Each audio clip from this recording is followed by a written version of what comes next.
Hi viewers, today's lab is about requirement analysis and how engineers in the industry make sure that customer requirements are clearly defined. These engineers work on big applications, hence it is not possible for them to remember the same. This image shows how people work on big projects. There are many stakeholders in any project. Let us see them one by one. Firstly, at the center, we can see a project management team. There is a project manager, sponsor, a process owner, and an IS lead. The sponsor of the project is the person who is paying for the project. Consider the development of a library management system for a college. In this case, the chancellor of the university may be the sponsor. Of course, the sponsor may or may not be actively involved in the development of the project. The process owner is the person who manages the process that the software will address. In our example, he will be the manager of the library.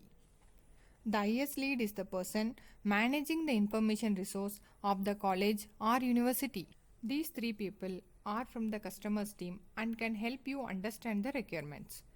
They are also the people who sign off on all the documents like project proposal documents, requirement specification documents, and budget related documents. The project manager who is presenting the material is the head of the development of the software team. In the highlighted section, you can see a person called analyst confirming the requirements with the actual users. In our case, you will be playing the role of an analyst. In the example of the library management system, the end users can be the librarian, the faculty, the students, purchase officer, etc. Remember that the analyst is writing the requirements that other role players will be reading and processing.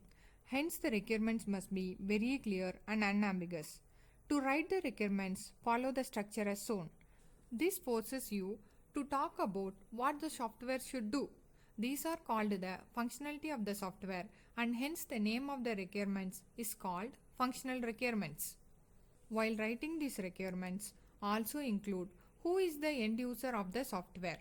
For example, the software should provide a login interface for the librarian.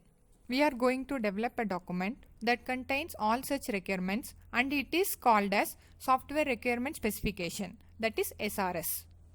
This slide shows the sections and subsections in the document as specified by the IEEE standard.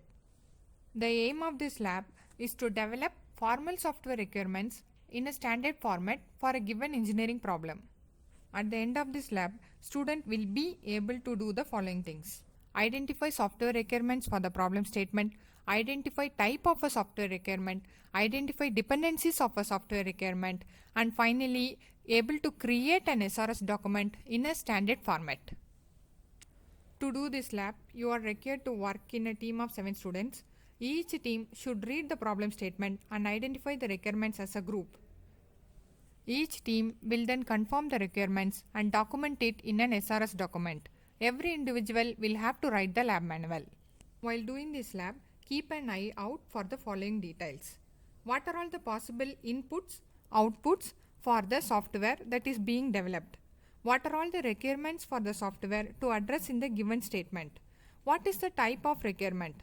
What are all the other requirements that must be satisfied to fulfill the current requirements? What is the structure followed by the standard document, and why must the structure be followed? Some mistakes in the way a requirement is specified are listed here. The red sentences shows the wrong way of writing the requirements, and the green line shows the correct way of writing the requirements.